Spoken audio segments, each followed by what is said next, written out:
जैसलमेर की तंग गलियों के बीच एक पुरानी हवेली खड़ी थी। वहां हवा में पुरानी किताबों और सूखी गुलाब की पंखुड़ियों की महक आती थी। काव्या, जिसे पुरानी चीजें इकट्ठा करने का शौक था, उस हवेली के अंदर गई। वहां का रखवाला धनीराम एक मेज के पीछे बैठा था। उसकी आंखों पर मोटा चश्मा था और वो पुरानी चाबियों को साफ कर रहा था।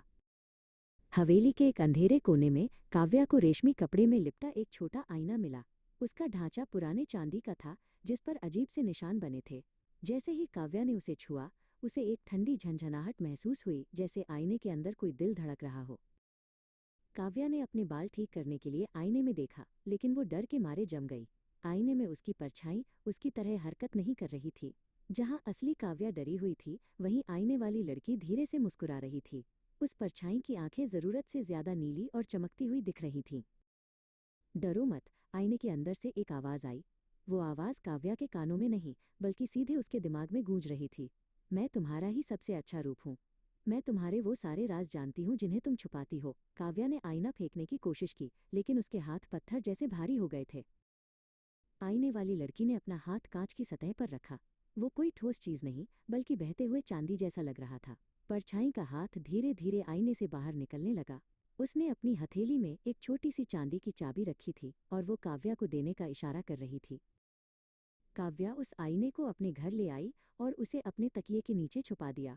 उस रात उसे कांच और खामोशी की दुनिया के सपने आए। जब वो सुबह उठी तो उसे बहुत कमजोरी महसूस हो रही थी। उसने कमरे के बड़े शीशे में देखा तो उसकी अपनी परछाई धुंधली और बेरंग होती जा रही थी। अब आईने वाली लड़की पूरी तरह से जिंदा लग रही थी।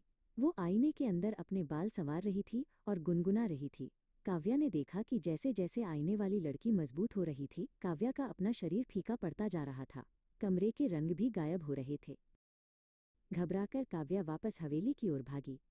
धनीराम ने उसे देखा और उसके हाथ से चाय का प्याला गिर गया।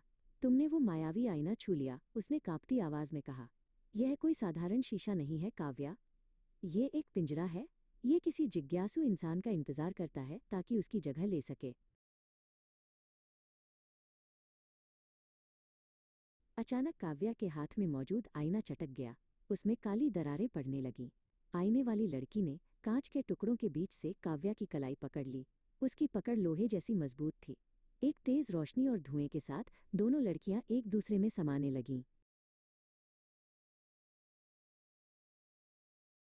हवेली के बीचों बीच अब एक लड़की खड़ी थी, जो अपनी फ्रॉक ठीक कर रही थी और धनीराम को देखकर मुस्कुरा रही थी।